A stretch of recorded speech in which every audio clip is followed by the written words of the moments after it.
everybody. This is John Murphy at Murtech.com with your daily news update. Okay, here we are on May the 18th in the year of our Lord 2026.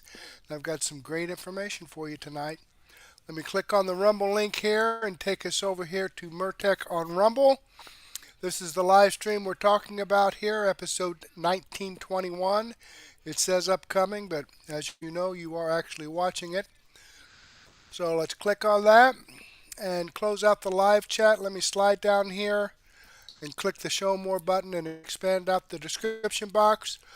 We have information from Dan Bongino, AP for Liberty, Bongino Report, and Wendy Bell Radio. But before we get into that, let me give some shout outs here to SF Jeff, just started following my channel. Looks like John I. Rinkin just started following me. Ike Olive Nashitz just started following my channel. LK Pappas just started following my channel. Sue Bill 2008 just started following my channel. Jane Ava Tracy just started following my channel. Looks like I got her in here twice. IYQ Karma just started following my channel. So thank you very much, folks, for following my channel. I greatly appreciate that. I hope you're tuned in, and I hope you enjoy the content. And sorry if I butchered your handle. All right, M41 Coco reposted my episode 1920. Debbie BS commented on my episode 1920, and so did Viper Senior. Debbie BS commented on my extra 703A and 703B, and Cotton Ball 31 commented on my extra 703B. So thank you very much, folks, for your comments and reposting my video. I enjoy reading your feedback, and I definitely appreciate your support. So let me give this a thumbs up. Okay, let's jump right in here. Dan Bongino, Trump wins again, episode 2517. Well, that sounds good. Let's check it out. Quickly, this weekend, Paul and I, after, 3-4 months back now, we decided we were going to take a little bit of a break this weekend. All right. So where do you think we went? Any guesses in the chat? Where we always go, we need a break. Where'd we go, Justin? Yes, to Morgan Wallen concert, of course. That was number 9 for us. We love us some Morgan Wallen. Thomas Rhett opened up. He crushed, too. It was a pretty badass concert. And it was up at Ben Hill Griffin Stadium. You know, we love the Gators. Had to do the chomp when we were there. I don't think Morgan wanted to do the chomp. He's a Tennessee fan. But he walked out with Tim Tebow. Place goes crazy. Concert's a banger. Paula's got some crazy video. I hope she never discloses of me singing, which is really genuinely awful, but she thinks it's funny. So we're singing Chasing You. That's our favorite song and all. Bottom line is we get disconnected from our team, this team that was with us, right? On the way out. Why? Because there were like 70,000 people there. I can't find the team. Cell phone's not working. The pin drop's not working. Nothing's working. We're like sitting there. We're 5-6 miles away from the hotel. I'm like, hey, man, I don't know. We just have to walk, whatever. No big deal.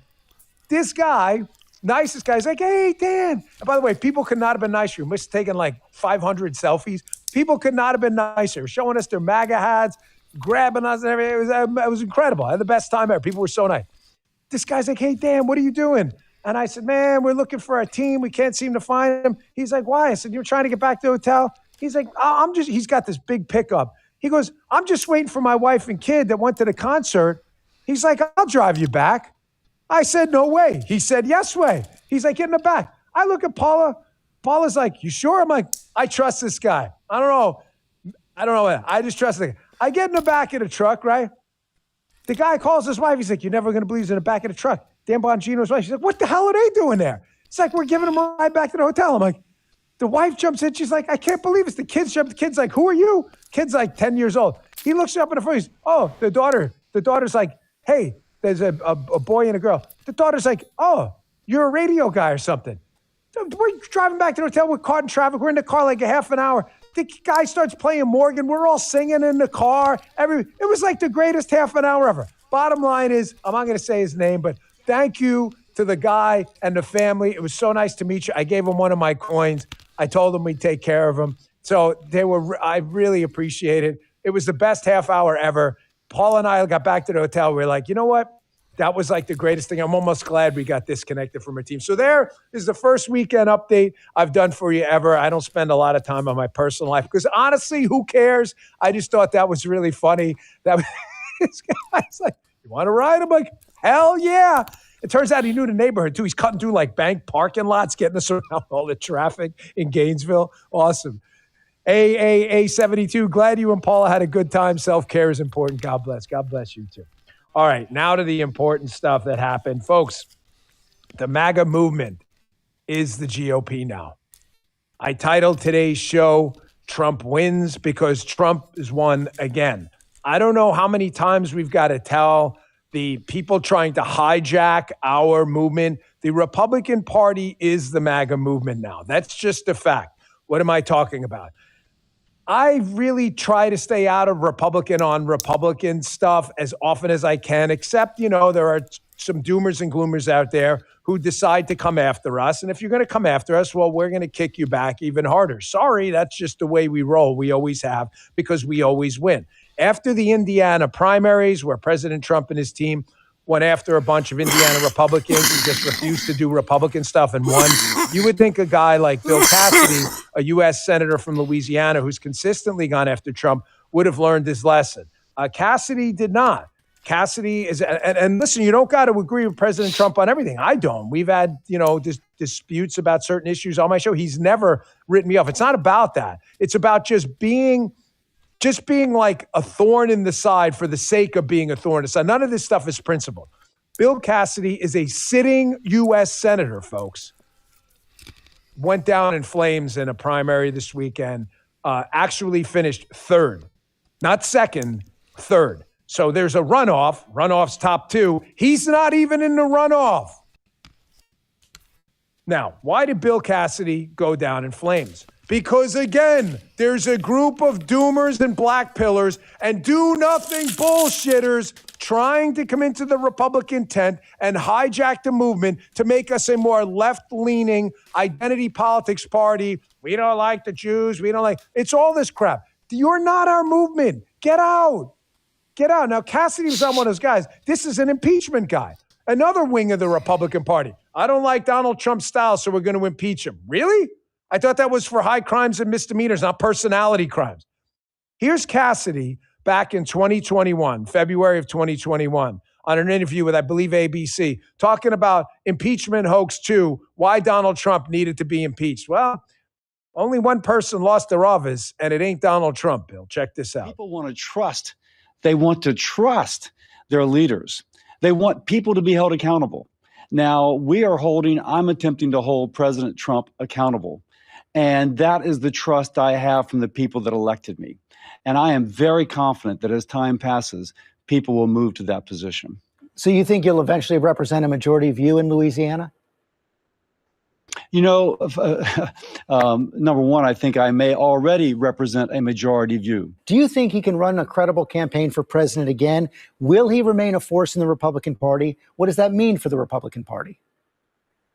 I think as force wanes, the Republican Party is more than just one person.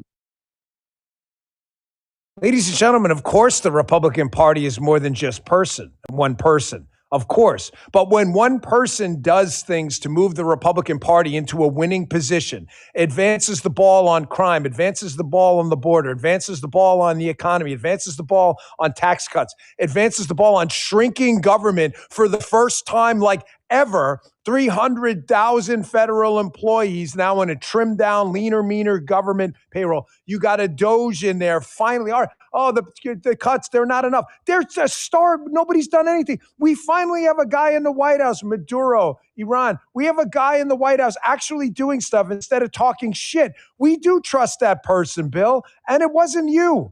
I don't like spending a lot of time on this stuff. I don't. However, I can't understand how people are still falling for this op. Here's why I say this, folks. There are knuckleheads out there who are just faking being part of our movement to try to steal the thing for their own left-wing causes, because they are left-wing causes. They are. But when you go out in the real world, and I haven't been out in the real world in a while, honestly, we've been working our butts off. I just do events with my daughter lately, and that's it. on the weekend. It's the first time I went on. People could not have been nicer. Overwhelmingly, like all of them. This is not the real world. You listen to these doomers and gloomers, and they're so full of shit. And honestly, Cassidy, taking it from it, was one of them. Donald Trump, this is an issue of character. People choose, I'm the majority. You're not the majority position. You finished third. And by the way, to the Donald Trump haters out there, cut the bullshit like, oh, what do you have to kiss the ring? Bullshit. That is total bullshit. I know a lot of people in the Trump orbit who don't agree with him on every issue. He doesn't expect loyalty on every single issue. However, he does expect some loyalty to the cause of moving the Republican Party in a more conservative, prosperous direction. Cassidy's just reinventing Donald Trump. Oh my gosh, it's some maniacal man king. Here he is this weekend. He appeared on the Big Weekend Show, and Jason Chaffetz, former Republican congressman from Utah, just grills him on this impeachment question, and he won't answer. If you're so proud of what you did and you fell for the impeachment hoax and you think you're the better part of the Republican Party, then have some effing balls, man, and stand up and do something about it. Don't run from it like a chump. Check this out. My question for you is still about Donald Trump. I mean, knowing what you know now about the farce that was put forward to the American people and the Congress, knowing what you know now, would you still vote to actually convict Donald Trump of the charges that he was put up for? Reporters always love to ask that question. I'm a doctor. You give me all the information I can, I make a decision, I move on. I don't keep on going back, oh, what happened 5 years ago? I'm thinking about what's going to happen 5 years from now. With all due respect, you just talked about the stuff you've done for the last 5 years. You just touted everything you've done for the last 5 years. Why can't you answer that question? Would you or would you not actually vote to convict, knowing what you know now? It's a simple question.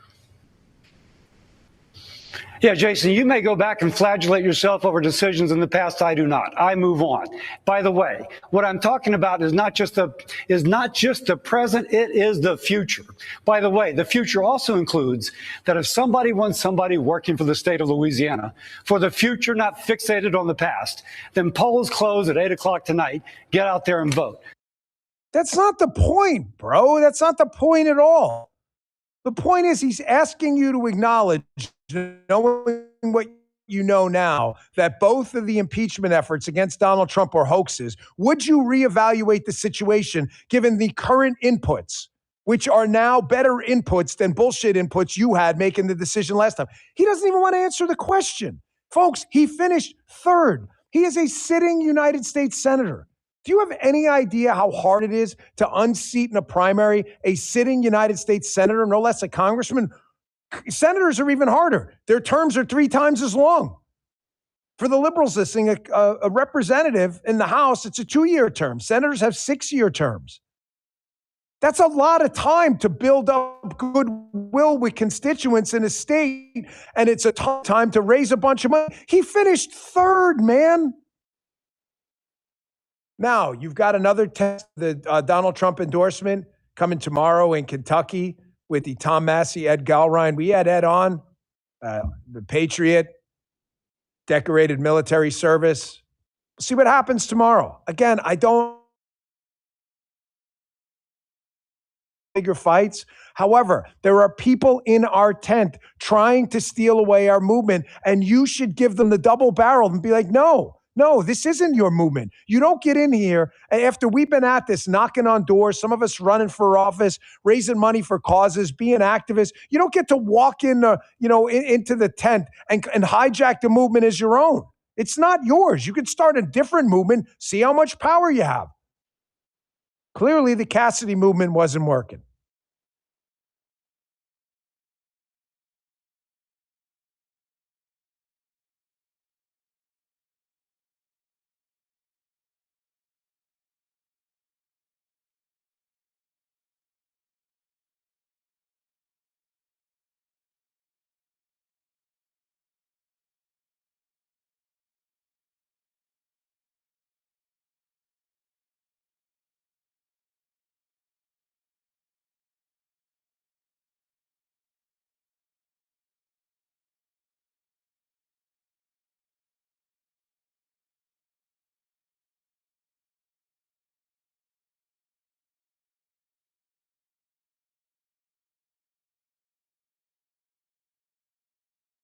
All of Americans, not only in the state.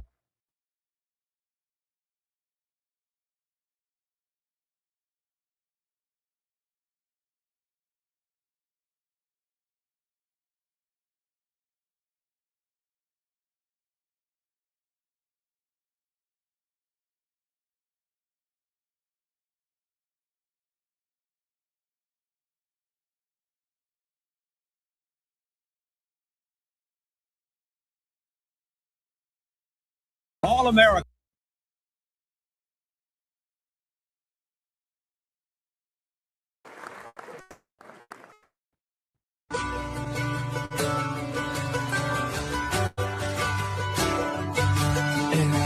All Americans, not only in the states most heavily affected, but in every place in this country, are rightly disturbed by the large numbers of illegal aliens entering our country. Our immigration policies are shambles, plain and simple. And right now, our borders are amazingly porous to people who shouldn't be here, such as terrorists, drug smugglers, etc.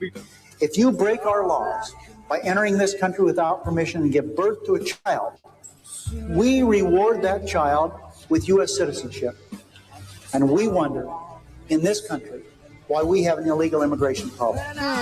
Unlawful immigration is not acceptable. We are a nation of immigrants, but we are also a nation of laws.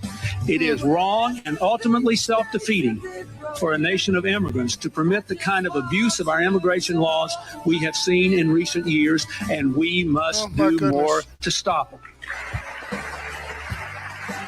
Oh, standing ovation for that one. Okay. Interesting. Very different Democrats these days. I just want you to know who I am. On April 17th of 1961, before sunrise, Cuban exiles were waist deep in the water off of Playa Girón. They were trying to keep their rifles above the surf while the beach in front of them disappeared into darkness. They had come back to their own country in small boats and rubber rafts, in men who had lost homes or businesses, families, churches, farms, and their futures to Fidel Castro's revolution. They were Brigade 2506. They were CIA trained, American armed, Cuban to the bone. The men in those boats believed that they were the beginning of the liberation of the island. They had been told that Castro's Air Force would be destroyed before they landed on the beach. They had been told that the sky would be covered. There would be some air support. Some of them believed that American power would come in behind them and the fight turned bad. Then the boats hit coral. The CIA had looked at aerial photos and mistaken reefs for seaweed, which is a good reminder that even the smartest buildings in Washington can still produce a room full of men defeated by underwater rocks. Supplies got hung up. Equipment got soaked. Ammunition failed to move to the island. The sun came up and Castro's planes were still alive. 3 days earlier, 8 B-26 bombers had hit Cuban airfields. The strike damaged Castro's air power, but it left enough planes to kill the men who were on the beach. President John F. Kennedy then canceled the decision to have a follow-up strike. And that decision followed Brigade 2506 into the water. Castro's aircraft strafed the invaders, sank ships, and destroyed supplies. The exiled pilots who did fly had to make the long run from Nicaragua, burning precious fuel just to reach the fight. Below them, the men on the beach were being swallowed by swamp, smoke, and a regime that understood the simplest rule of war better than Washington did that week. When the enemy lands, you hit him with everything. Brigade Commander Jose Pepe San Roman radioed for help as Castro's troops closed in. American destroyers were nearby. Close enough to matter in theory, of course, but they were kept far enough away to preserve the fiction that this was somehow a clean little covert operation. It wasn't. Plausible deniability is a coward's decoration when men are dying in the open. By April 19th, the brigade was out of ammunition. More than 100 men were dead. About 1,200 men were captured. 9 would die in a sealed truck on their way to prison. The survivors of this raid spent months in Castro's jails before America ransomed them back with food and medicine. That beach was the price of a half measure. Kennedy sent men into a war that he was too hesitant to own and too cowardly to defend. He let the CIA and Cuban guerrillas carry a mission that required American air power. Then he pulled back the one thing that have kept them from being boxed in and crushed. Now, the Bay of Pigs should be remembered as a warning, right? Half measures are always wrong when men's lives and national security are on the table. Now, JFK did inherit this plan. He didn't come up with it. That matters. But then he took the plan that was created before he was in office and made it worse by trimming the force until the operation kept the risk and lost the muscle.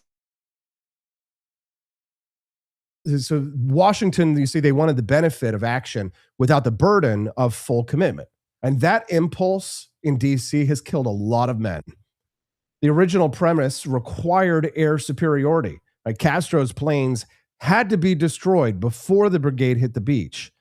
Once the second strike was canceled, the invasion force was being asked to do the impossible, while Washington hoped the headlines would remain manageable.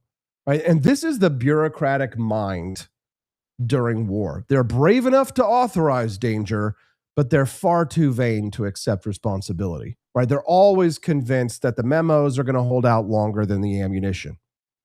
Right? The men on the beach, of course, they didn't experience the operation as limited. They experienced the entire weight of it. Every bomb that fell, they experienced. Every ship that burned, every minute of silence after they called for help, and the understanding that no one was coming to save them. And that's the lesson that matters now. In the earlier segment this morning, we were talking about King George III drawing a line through the Appalachians and trying to keep a growing people trapped on one side of it. Now, America's answer was to cross that line, right? And that instinct really, it runs deep in our country. Manifest destiny is part of what it means to be an American. America pushes outward when its security, liberty, and our destiny demands it. Cuba, of course, has been the stubborn exception, sitting 90 miles from Florida. It's a hostile platform that's been allowed to remain in place through embargoes, speeches, covert plans, back channels, and endless Washington management and mismanagement, right? The Cuban island has been a pain in our butt for longer than most of us have been alive. Right? Castro beat the Bay of Pigs. Then he hosted Soviet power on the island. The missile crisis came less than 2 years later. Right? The Soviet Union disappeared in the 90s, but Castro's system stayed. Venezuela became the new lifeline for Cuba. Russia then came back to the island. Iran found another anti-American doorway in our own hemisphere. Cuba just kept sitting there, broke, brutal, defiant, and useful to every enemy that wanted a foothold near Florida. Half measures by JFK and other leaders at that time, half measures are what have made that possible. A failed invasion taught Havana that America could hesitate. The missile crisis taught Moscow that Cuba could be used as a pressure point against the United States. Every decade since that has taught the regime that survival requires only one skill: outlasting American seriousness. Now that Cuba is kind of back in the headlines, let's talk about this for a moment, because Axios reported that classified intelligence shows the island has acquired more than 300 military drones from Russia and Iran since 2023. That intelligence is disputed, but that's what Axios is reporting as of this weekend, right? There's discussions that Cuba may use these weapons against Guantanamo Bay. They might use them against military vessels, right? Reuters reported these claims and said that they couldn't immediately verify the Axios report. I know it sounds a little false flaggy to some, right? So I'm giving you both sides here. So, okay, great. So then they say that Cuba doesn't want war. Okay, that's fine. Like, think about that. Let's think about, put that in the file, then put the file next to the map. And the map is, of course, showing us as 90 miles away, right? The whole problem is the proximity of this island, right? A country can have broken power grids, empty stores, and aircraft that look like they need a priest more than they need a mechanic, and they can still create a real problem because of the proximity. Because if Iranian and Russian drone know-how starts hitting off the Florida coast, right, then we've got a real problem on our hands. It is a serious problem. It's not a desert thousands of miles away. It's right on our doorstep. Now, Axios in this same report over the weekend, they said that officials do not believe that an attack is imminent. Okay, so nobody should pretend, guys, that this is a launch platform. If this could be the government trying to make the case, and I'm willing to listen to those arguments, right? But the problem is the regime itself. The problem is the communist country on our doorstep. That is the problem. Not just the bureaucratic inefficiency, not just the half measures in war that could come if there is conflict. The problem is communism. That's the real problem. Okay, I'm going to go ahead and pause that there. I'm 33 minutes into this 2-hour and 9-minute video. This video will be in my daily news wrap-up, so you'll get to see more of this if you want. Let me go ahead and click over here to the problem AP for Liberty on Rumble. This is the video I shared with you. I've given him a thumbs up. I hope you do the same thing for me. Alrighty then, let's jump back here and let's see what we got next. And that would be Vince on the Bongino report. He says the primary revolt has begun. All right, more good news, I'm sure.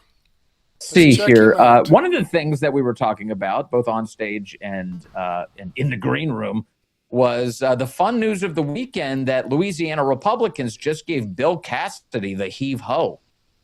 Yeah, Bill Cassidy just got thrown out on his butt from the United States Senate. The guy was trying to keep the job, but Republicans have decided, no, you don't get to keep that job. You can go. You can go now. Thank you very much. In fact, Bill Cassidy came in, and this is unheard of for an incumbent. He came in third. He came in third in the Republican primary this weekend. Louisiana, I don't know what you have in the water right now, but I have to thank Louisiana. Louisiana has been busting its tail for our country lately, haven't they? Louisiana v. Calais, get rid of the racist districting in the United States, and then redraw the maps to make them less racist, thus Democrats lose power, and then throwing Bill Cassidy out? I don't know what's going on in Louisiana, but I'm loving it. Thank you very much, guys. Here's Fox's report. Trump scores major Republican primary victory as Cassidy ousted in Louisiana. Yeah, it's true. They frame it around Donald Trump because President Trump, of course, made the endorsement here against Cassidy. But this is fundamentally, this is a win for all of us. 5.5 years ago, says, jumping in front of me, what the hell is this?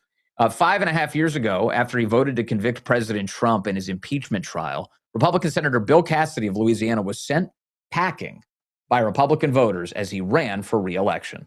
Trump-backed Republican Julia Letlow and Louisiana Treasurer John Fleming topped Cassidy in Saturday's Republican primary, according to the Associated Press. With most results tabulated late in the evening, Letlow stood at 45% of the vote, Fleming at roughly 28%, and Cassidy at under 25%. Bill Cassidy, the incumbent Republican senator, couldn't crack a quarter of the vote in a Republican primary. Since no candidate cracked 50% of the vote, Letlow and Fleming now move on to a runoff next month, and Cassidy becomes the first Republican senator to lose renomination since Dick Lugar of Indiana in 2012.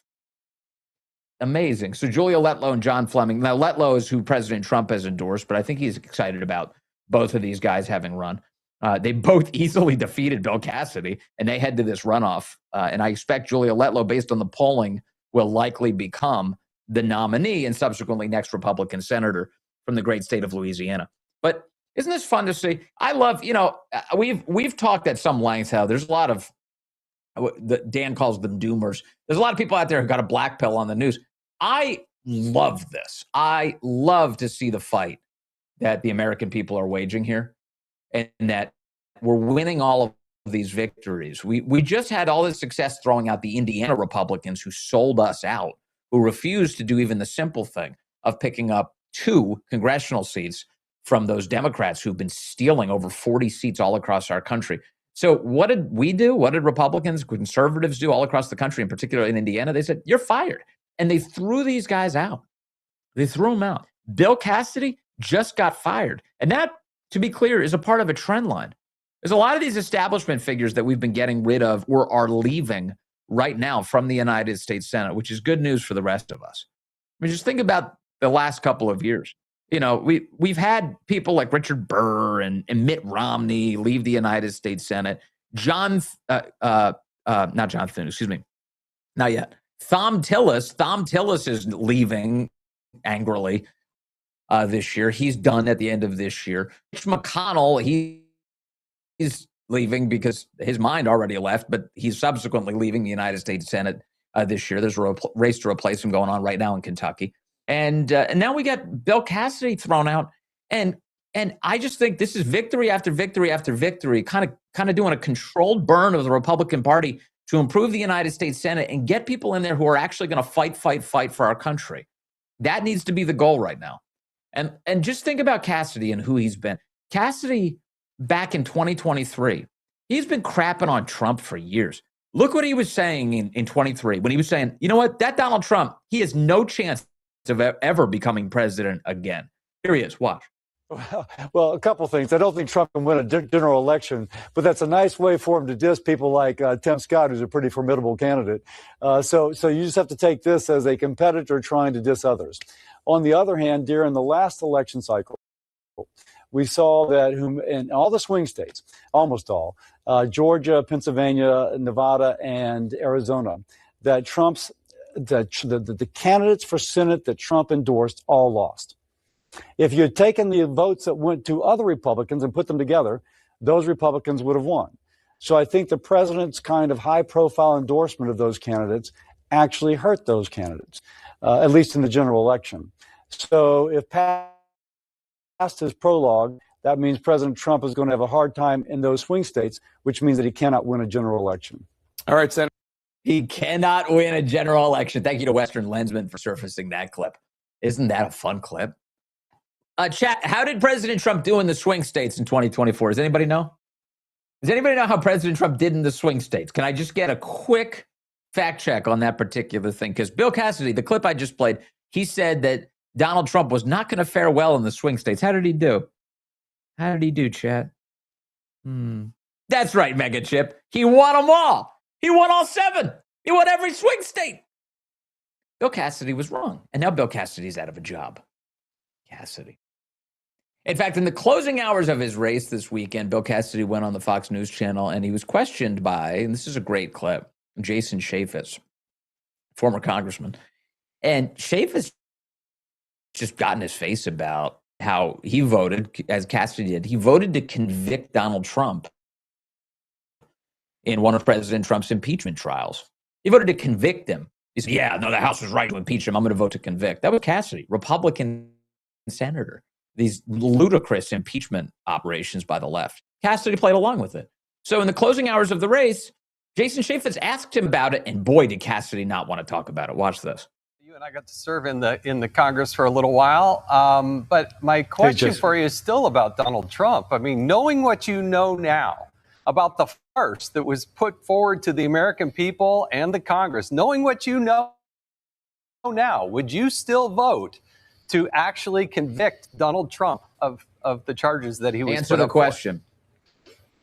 Reporters always love to ask that question. I'm a doctor. You give me all the information I can. I make a decision. I move on.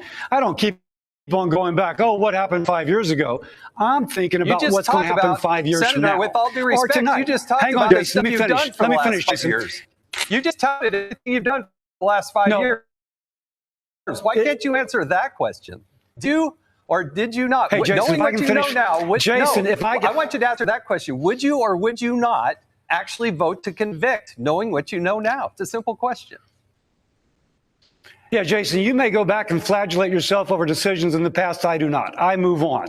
By the way, what I'm talking about is not just the present, it is the future. By the way, the future also includes that if somebody wants somebody working for the state of Louisiana, for the future not fixated on the past, then polls close at 8 o'clock tonight. Get out there and vote. But by the way, I will continue to vote for the future of Louisiana, working well with President Trump and anyone else. I'm about the future. Oh, it's so satisfying to watch that clip knowing that he lost like by huge numbers in Louisiana right after that happened. Good for Jason Chaffetz, man, for cornering him and being like, hey, just answer the question. Would you do this again? And I love how Cassidy's like, I'm a doctor and, I just have to make the best decision I can. Then I don't have any regrets. Well, what if you amputate the guy's arm and then you figure out later, like, oh, you should have never done that. There was no malady that required you amputating his freaking arm. You don't have any regrets about that? so crazy. It's so crazy. Get the hell out. By the way, this whole thing of like, we don't look backwards. I only look forward. Well, that's another reason to get rid of you. Because the rest of us are looking at the past and thinking to ourselves, how can we prevent these atrocities from happening again? Namely, things like rigging our elections. How can we stop that from happening? And what we need are fighters in the United States Senate who are actually going to do something like, say, pass the Save America Act to prevent our elections from being rigged. Because right now, power for Democrats in America is defined by the unearned power that they have grabbed, they have seized through rigging. So, yeah, you damn well better be looking at the past, because the past is an indicator of how Democrats plan on wielding their power again going into the future, obviously. So good. Goodbye. Get the hell out. And I think that, anybody who saw that exchange with Jason Chaffetz saw right through Bill Cassidy's lame attempts to survive that interview. Good for Chaffetz this weekend. Now, after he lost, after he got less than a quarter of the vote as an incumbent Republican senator in the primary, Cassidy gave his concession speech. And when he gave his concession speech, rather than support the president and his agenda, he made whiny, veiled shots at the president in a very passive-aggressive way. Take a look at this. Cut 3. Watch. I've been able to participate in democracy. And when you participate in democracy, sometimes it doesn't turn out the way you want it to. But you don't pout. You don't whine. You don't claim the election was stolen. You don't find a reason why.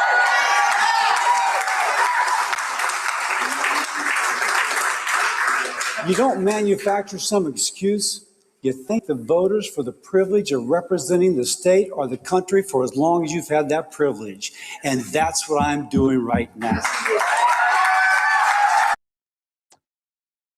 He thinks that there's no problem with our elections. Bill Cassidy, he's taking shots at Trump, and he's like, I can't believe that guy questioned the 2020 election. I can't believe it. So the answer to Jason Chaffetz's question actually is, yes, I would do that all over again. I would vote to convict Donald Trump again. I detest that man, and I detest the voters who sent him there. That's his answer. Good riddance to Bill freaking Cassidy, the guy who uses his concession speech to attack the president of the United States. What a selfish pile of garbage. It's good. Thank you, Louisiana Republicans. Thank you. Now, the rhinos in Congress are really nervous by what they just saw. They're getting worked up over the fact that we are firing people like Bill Cassidy. And this includes a congressman from Pennsylvania by the name of Brian Fitzpatrick. He was on CBS's Sunday show this weekend, Face the Nation, with the hostess Margaret Brennan. And Margaret asked him, what's the lesson here? That Bill Cassidy was just thrown out in Louisiana. Listen to Brian Fitzpatrick's answer. And to summarize what you're about to hear, it's basically, well, the answer to this is we should allow Democrats to vote in Republican primaries. I'm sorry, what?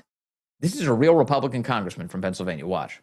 We just saw what happened overnight down in Louisiana, where Senator Bill Cassidy lost in this three-way primary.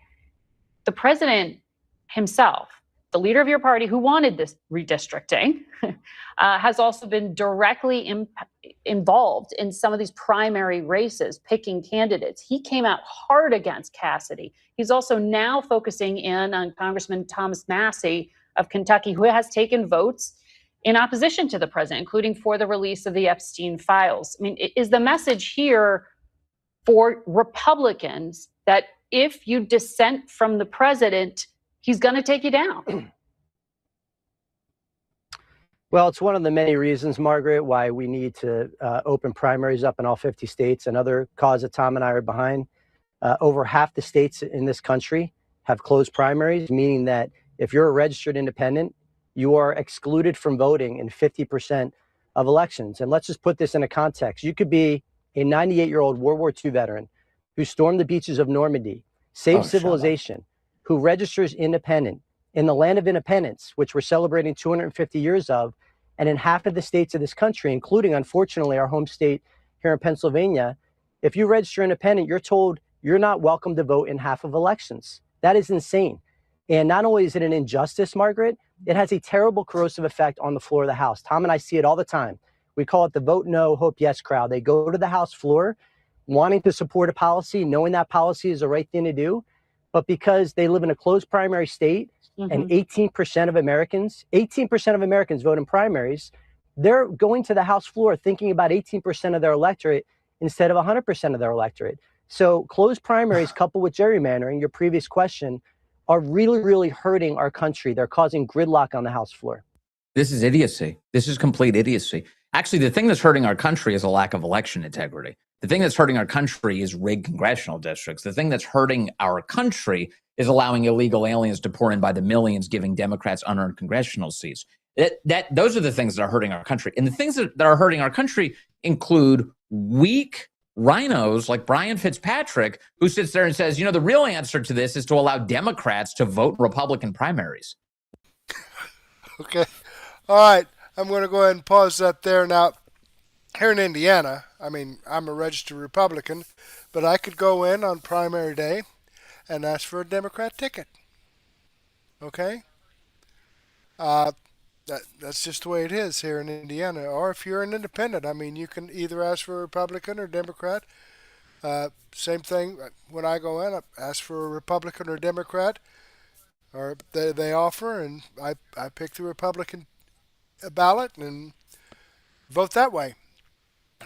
Some of these other states, I'm not sure why they do it that way, but that's the way they do it. So, all right, let me click on the Rumble link here and show you that this video does come from the Bongino Report. This is Vince, the video I shared with you. I've given him a thumbs up, and I will include this in my daily news wrap-up if you want to see more of this. I'm 14 minutes into this 1 hour and 3 minute video. All righty, let's jump back here and scroll down and see what Wendy Bell has to say. We want the truth. Huh. Imagine that. Okay, let's check this out here. And I'm going to scoot this up here. Our freedom, our every angry. Just past her got some Pledge sleep. of Allegiance. And you Turnpike, Pennsylvania, and justice for there all. We go. Amen. Well, I hope you guys had a great weekend. My husband Joe and I decided we were going to get in the car and head on the Pennsylvania Turnpike to spend, what is it now, $50 to get to Bedford, Pennsylvania? I have no idea. From Pittsburgh, it's expensive. And we like the ride, though. We drive on the Pennsylvania Turnpike, get off at Bedford, PA, about 90 miles. It's not that big of a lift. And there's a beautiful resort there. We like to go. We like to golf. It's totally overpriced, right? But it's just beautiful. And we had this great time, played some golf, had some nice meals, got some sleep, just relaxed, the two of us. Every now and again, you got to check out and do that. And so Sunday, we woke up really early, had to get back on the road because our twins played their last soccer game of their lives. It was the end of our soccer, sporting, everything. It's been a long 20 odd years, And so we're getting on the Pennsylvania Turnpike at Bedford to get back into Pittsburgh. And there's this big sign on the road up ahead, and it says MAGA. And I was like, all right, now we're talking. I love that. We're driving closer, and I was like, what does that say? What's that? And underneath it, it says, a national embarrassment. MAGA is a national embarrassment. I had to share this with you because I burst out laughing. I was surprised at how I responded. I laughed at it. It didn't make me angry. I wasn't offended by it. I wasn't like, who the heck? I was like, this is where people are in their effort to make you feel badly about loving America, about wanting America to be as extraordinary as it can be, for everybody to realize the dream that is what so many people would fight and die for here, to get into this country, our freedom, our everything. It's a national embarrassment. Making America great again to somebody is a national embarrassment. So I went online. I'm like, all right, who's behind this billboard? At Bedford, Pennsylvania Turnpike, MAGA, national embarrassment. And it comes back to me. It says, well, it doesn't look like there's somebody necessarily affiliated with it. Nobody's taking credit for paying for the billboard, but it did bounce me to this guy who back in February, the New York Post did a story on, and some guy who left the MAGA movement and he created his own organization called leavingmaga.org. And he was certainly upset about certain things about Donald Trump in 2022. 3 things he was upset about. This guy who was a big MAGA guy, and then he bailed, and he created this walk-away movement, if you would. I have no idea how many people have joined him, if any. He was upset about 3 things. Number 1, he didn't like how President Trump pushed back on COVID. Well, you're going to be on the losing side of that, brother, so good luck with that. Number 2, he did not like how Donald Trump handled January 6th. He thought that was an insurrection and that Trump should have been basically impeached for that whole situation. And number 3, he's super upset about any claims about 2020 being stolen. Those 3 things, right? And so those 3 things, he was disgusted. This guy, I said, I'm going to leave the movement and I'm going to start something else, leavingmaga.org. It's the same idea of MAGA, a national embarrassment. Do you know how pathetic this part of the story is in the whole tale that is America? When there are people who want to shame you into loving the country, into supporting the president, and to having conservative values. They want to shame you for loving your family, for loving the unborn, for loving God. God forbid you love God. They want to shame you for appreciating sealed and secured borders. They think you're an embarrassment because you believe the millions of people who came across our border during Joe Biden's sleepy years as president, that we should get rid of those people, no matter what. They think you're a bad person because of that. They think you are an embarrassment because you believe that there's a difference between boys and girls. This is where we are. They want to shame you because you believe in science that is demonstrable, and you believe in exploration and learning about things out there that you don't know about, that you're not so quick to gobble up the narrative, that you are questioning, that you are doubting, but that inherently, if you are a Make America Great Again citizen of these United States, that you believe in your God-given gifts, your individualism, and your ability to make the best decisions for yourself and your family. And for that, you, my friends, are a national embarrassment. You know, if the left is trying to shame America into believing a story that doesn't hold water, it's really not working, because I want to tell you about something that happened over the weekend at a Chipotle restaurant in Washington, D.C. It's the Navy Yard Chipotle in Southeastern Washington, D.C., where families are with their children eating a burrito or a bowl of what have you. And then a bunch of young kids, teenagers, start beating the ever-living snot out of one another. And they take those wooden booster chairs that you would put a toddler in at the restaurant, and they start wailing each other with those. And they're throwing chairs and flipping tables and absolutely destroying the place as these parents are trying to keep their children safe. You want to know what a national embarrassment is? Bad parents. Jeanine Pirro, U.S. attorney for D.C., came out and said she's going to charge those teenagers' parents with whatever. I think it should be bad parenting, right? There's got to be something bigger than that. That is a national embarrassment, ladies and gentlemen, not this idea that America should always be great. Not this idea that there's one person we all wanted and created the opportunity for, because we didn't like the direction the country was headed. We didn't like all the DEI nonsense. We didn't believe in judging each other based on skin or based on sex or based on whatever victim status somebody wanted to claim. We didn't fall for that. We didn't believe that certain students should be big-footed out of opportunity because their skin wasn't dark enough or they didn't have the requisite plumbing for the idea du jour. We didn't fall for that. We saw January 6th for what it was. It was a smokescreen that was created to cover up a stolen election. And people who are on the wrong side of that, I'm sorry, but you're going to have a major frying pan to the face. The stuff is all going to come out. It all is coming out. And if you had common sense, you wouldn't need it to come out because none of it would make any sense whatsoever. The people who are a national embarrassment, in my mind, we've become weary of. I'm tired of you. I'm not mad at you, but I find your time has run its course. I find what you say a drone.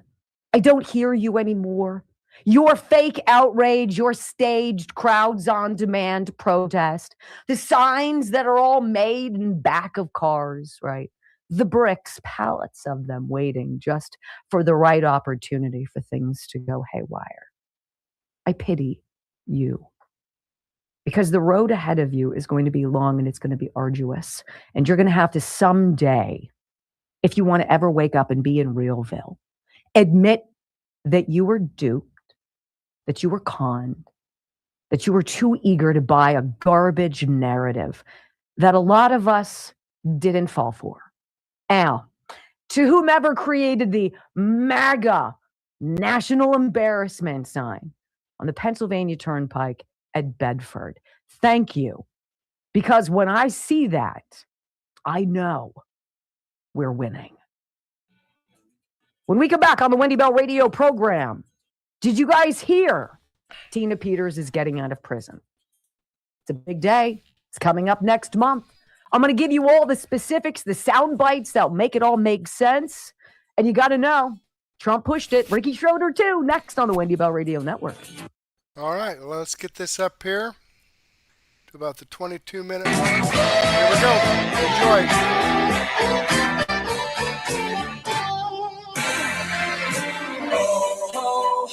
It's magic, you know.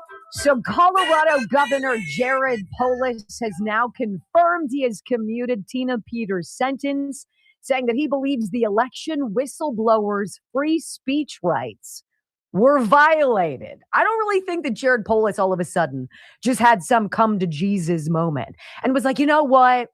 I think that her freedom of speech has been trampled. I think we should review this. Dude got so much heat from President Trump. So much heat. Hey, buddy, welcome back to the Wendy Bell radio program. So those of you who are unfamiliar with Tina Peters, she was part of the Mesa County, Colorado. She was a clerk there. She stumbled upon election fraud.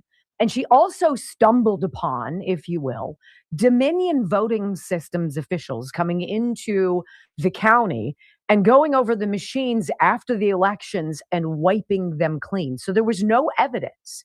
There was no paper trail. There was no evidence of anything that happened on the machines. And so she brought in a guy who had the clearance to be there, but she did it against whatever, county rules or whatever the bejeebers it was. And they were able to make a copy of whatever the hard drive was of this voting system. They were able to prove, Houston, we've got a problem here in Colorado. And for that, she was summarily arrested. She was tried. She was convicted and sentenced to what? 9 years in prison. So I want you to hear what President Trump said. This was December of 2025. He made it abundantly clear what he wanted to have happen with Tina Peters. He said, free her now. Let's refresh. Our wonderful Tina to come out of jail in a high intensity jail because she caught people cheating on an election and they said she was cheating. She wasn't cheating. She went over, she looked at one of the election scams going on. And because she did that, they put her in jail for 9 years. The governor of Colorado is a weak and pathetic man who was run by Tren de Aragua. The criminals from Venezuela took over sections of Colorado. And he was afraid to do anything. But he puts Tina in jail for 9 years because she caught cheating. And when she walked over and got involved in it, they said she was cheating. She wasn't cheating. She caught people cheating on the election, 2020, along with a lot of other people that cheated on that election. You'll see that coming out more and more. Now to the dope who put up the MAGA, a national embarrassment sign on the Pennsylvania Turnpike at Bedford. You know what embarrassment is? It's ridiculous lawfare. These ridiculous charges, the sentences that are outlandish. That's embarrassing. That's un-American. That's wrong. Here's the governor of Colorado pretending all of a sudden, well, you know, we trampled on her free speech. You should be able to say what you want to say. And the judge, I think, really threw the hammer at her, really dropped the hammer at her because of some of the things that she said. I don't agree with that. Trump got on the horn with this guy and he's like, dude, you got to get her out. You got to do it now. Here's the governor of Colorado. The only nonviolent offender that is on the commutation list.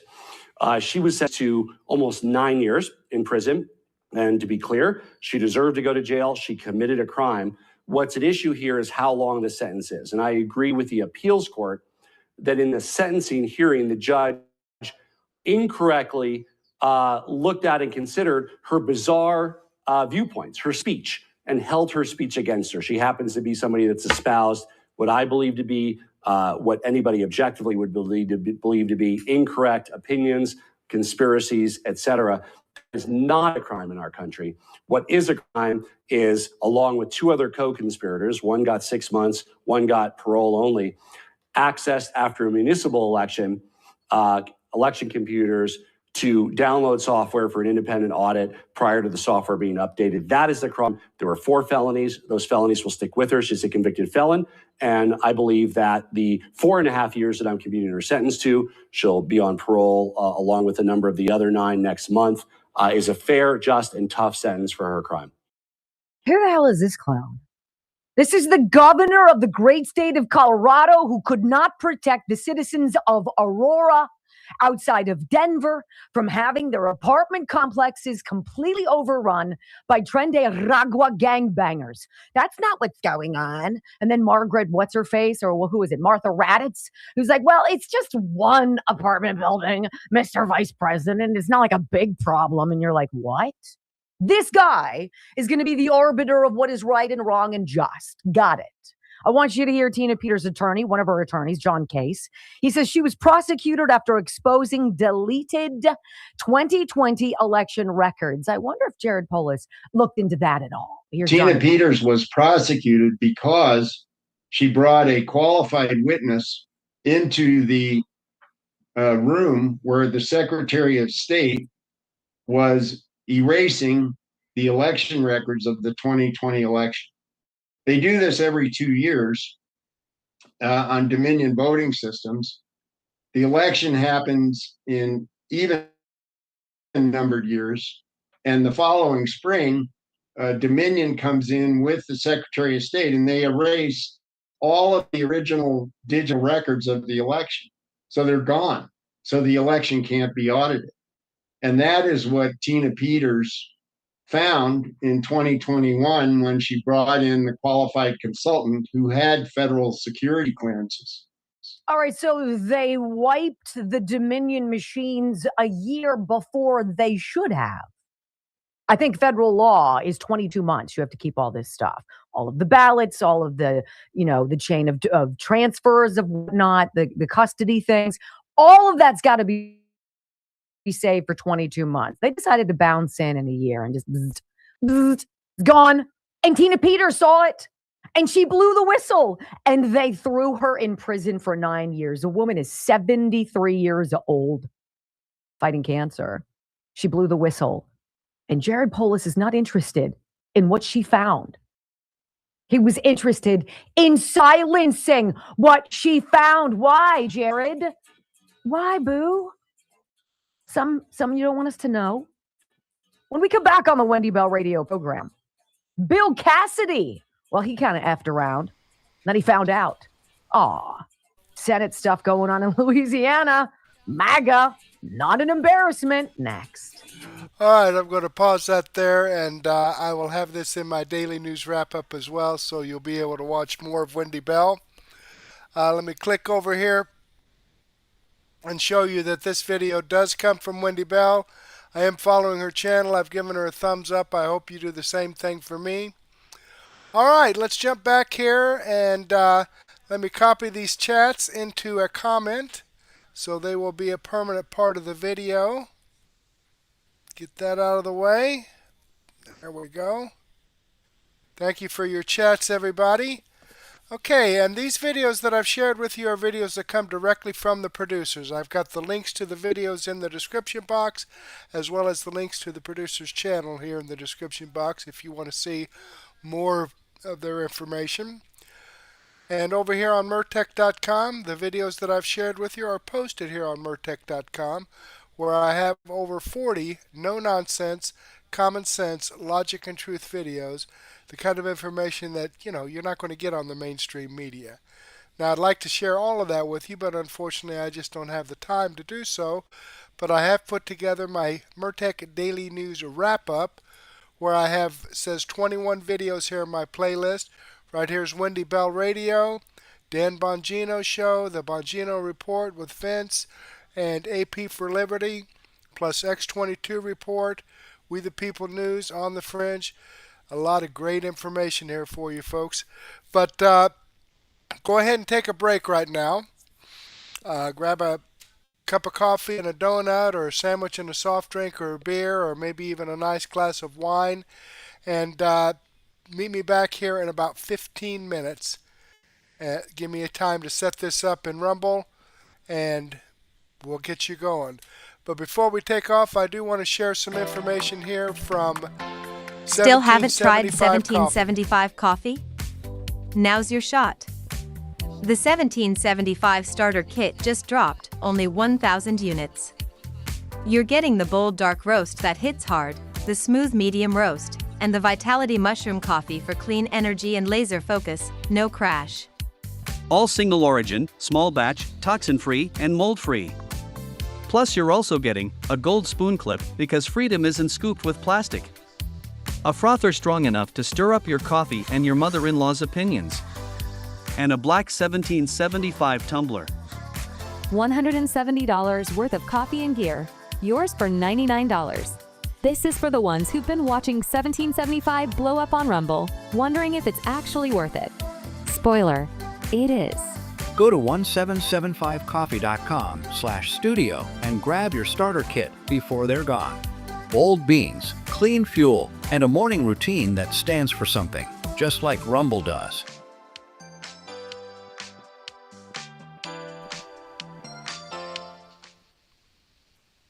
All right, there we go, folks. So, that being said, I do want to thank you all for being here with me this evening. I greatly appreciate that. Hopefully, I'll get to see you again later. Thank you again, and may God bless.